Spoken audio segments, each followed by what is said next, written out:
When Bruce Willis is set up with gorgeous Kim Basinger, which I would love to be set up with another woman like Kim Basinger, and I don't know why I'm talking about my love life so much in this video. Or the lack of, I mean. Moving on.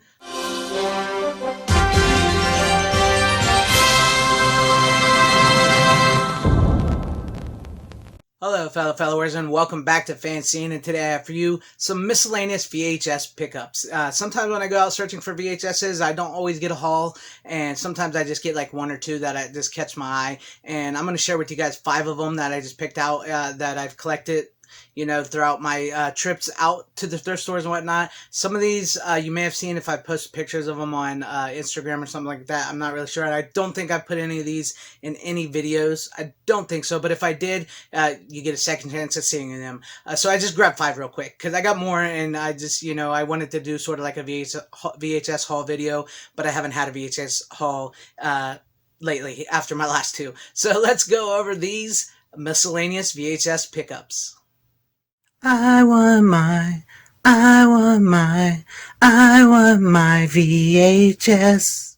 Up first is a bit of an odd man out to the rest of these that I'm going to show you in this video, but let's start off first with Samurai Reincarnation, starring Sonny Chiba, which I hope I said his name right, because he was awesome. He was he just passed away, unfortunately, but he was a great, you know, martial artist and did some great martial art films. And this one says, prepare yourself for a battle of epic proportions as an executed samurai and his evil lady friend.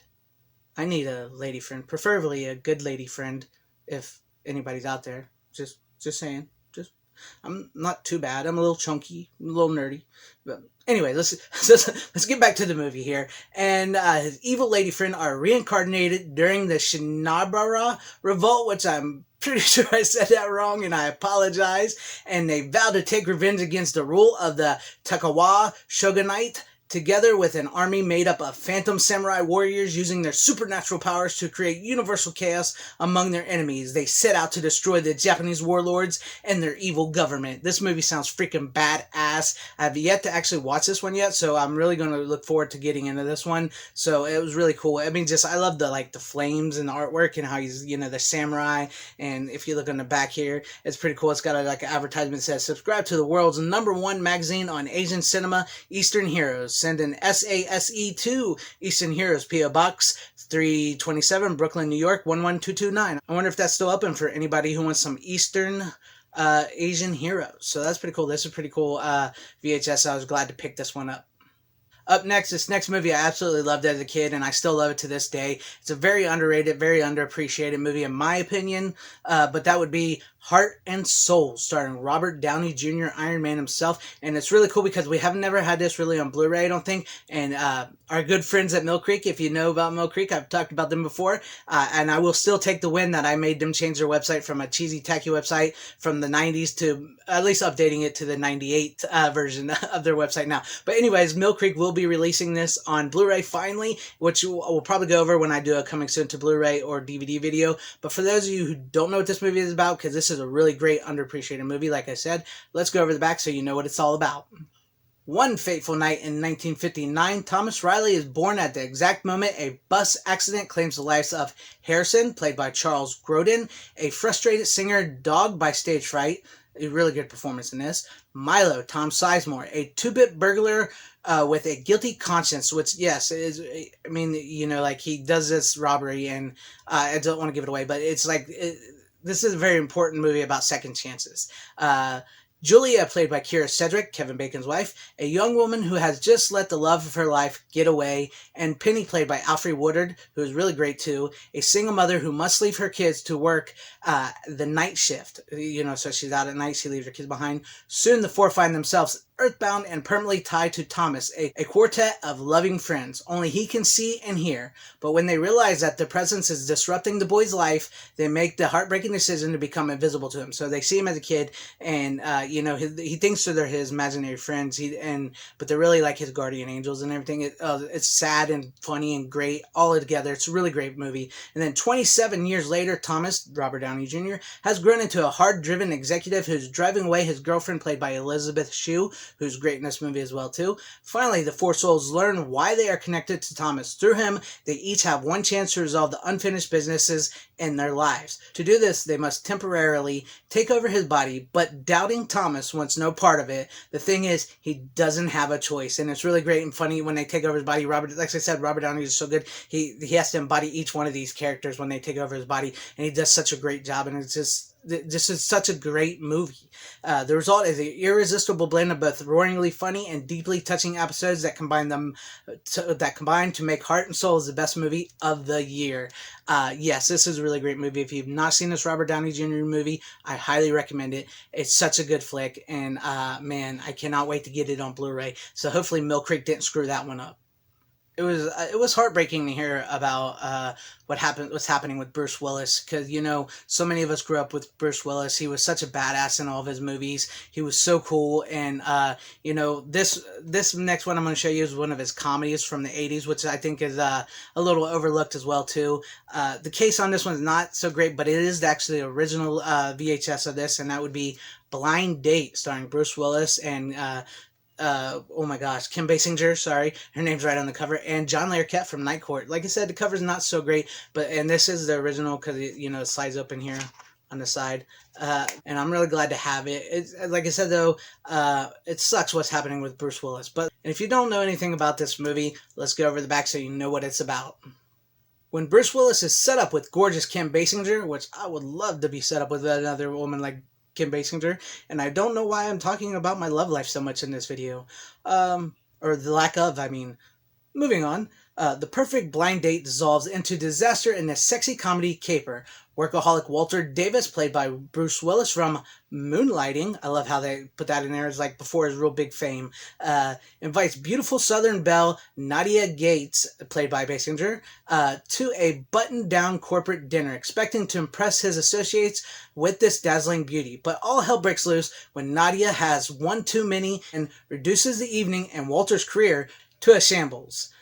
Bad turns to worse when Nadia insanely jealous ex-beau, David, played by John Larroquette from Night Court, discovers them together and decides to annihilate the unsuspecting Walter. This movie is so great. It's just insane because, like, Kim Basinger's character, she can't drink. She's really nice, like I said, beautiful hot chick, and it'd be perfect for somebody like Walter, Bruce Willis' character in this, because they're like very like rich yuppie type people and everything, but then when she gets drunk she gets wild and crazy, and it's just all kinds of nonsense. And John Larroquette is also cool in this movie, just trying to kill Bruce Willis throughout the movie. It's freaking hilarious. So let's continue with what's going on here. Can true love blossom amidst this hilarious havoc? Will Nadia and Walter ever get down to courting each other instead of courting disaster? Find out in the zany blind date, where first encounters can lead to close encounters of the worst kind.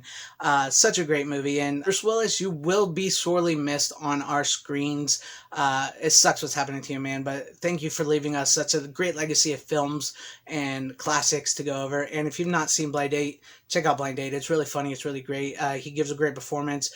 It's just such a great cast too, and it's just so funny.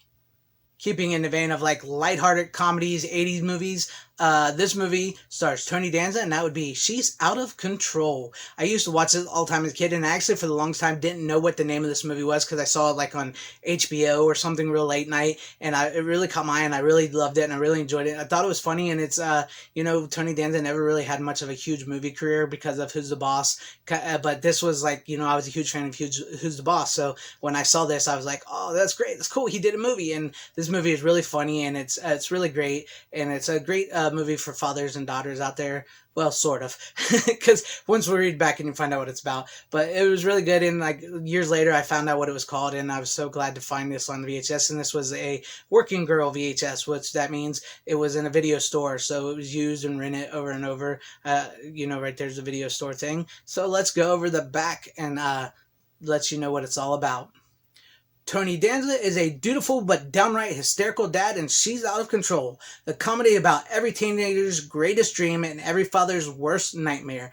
Danza stars as Doug Simpson, a hip radio station exec and the relatively stable single father of 2 daughters. But when Doug returns home from a business trip, he finds his fiancée, Catherine Hicks, has turned his life upside down by transforming his eldest daughter, Katie, played by Amy Dolenz, from an awkward adolescent to an absolute knockout. And yes, Amy Dolenz was super hot, and I can say that because I was a young, teenager around, well, maybe not around this time, but trust me, we're around the same age. But yeah, she was super hot, and he really turns her, his girlfriend really turns her really, really hotness, and just like is fun. And then faced with the realization that his suddenly sensational daughter is a dream date of every high school male old enough to have a learner's permit, Doug does his best to rain on Katie's endless parade of punkers, preppies, and precocious would-be suitors. Will this overprotective, overzealous dad ever find a place in his little girl's heart again? From Stan Dragato, director of Mr. Mom and Love at First Bite, She's Out of Control features non-stop comedy backed by an outstanding soundtrack. It's got a great 80s soundtrack. Matthew, what's his name? Perry. Sorry, my mind slips sometimes. He's actually in this movie, and he's one of his daughter's suitors, and it's just feels so funny, like, to see these boys as they come to a door, each one coming to pick up or hit on his daughter. It's freaking hilarious. And Tony just Danza like basically loses his crap. So you, like, if you're a father of a daughter, and when they hit that age, when they become like this person out there that is old enough to start dating you, it does sort of drive you crazy. And this is just one of those 80s comedies, like family things, and it's a little wild. It's got a little bit of naughtiness to it, but it's also real fun. It's got heart, and it's an overlooked one as far as I'm concerned, but it's really great. It's got a great cast, and it was so funny. And music by Alan Silvestri, so that's pretty cool too. So if you have not seen it, check it out. Finally, one of my all-time favorite Val Kilmer movies. This movie is hilarious, and I love the fact that what I'm about to show you, they put it in a clam case, and that would be Real Genius, starring Val Kilmer. And I love that it says it's the family collection, which it is sort of, I guess you could say it's tamer by some movies today, but I wouldn't necessarily say it was a family movie with some of the stuff that happens into it, but you can watch it with your kids, especially if they're a little older than elementary school. But this movie is so great. It's freaking hilarious. It's one of Val Kilmer's best performances. It's just one of those zany 80s movies with a little bit of a sci-fi edge, and as your classic everyday bad guy in it type 80s thing. So let's go over the back so you know what it's about if you have not seen it. It says, when a group of crazy college geniuses put their heads together, almost anything can happen. Hold on for a freewheeling, uproarious look at just how much mischief a bunch of high IQers can concoct.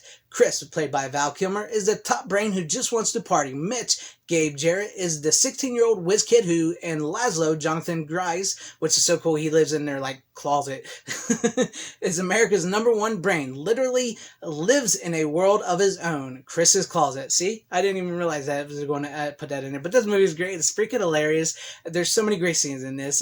Supposedly hard at work on a lab project, they still find time to turn the dorm into an ice skating rink, dismantle a nerd's car, and reassemble it in his room, and throw a beach party in the auditorium complete with a lagoon and bikini-clad beauties. See right there, some of that stuff right there, especially when they, the blonde-haired bully guy from every 80s movie that they pick on. Well, he picks on them, and so they get even with him. They put his car in the thing. They also, put a thing, a radio, in his tooth, and they make him think he's, talking to God. And he's like, do you know you touch... Wait, I can see you when you touch yourself.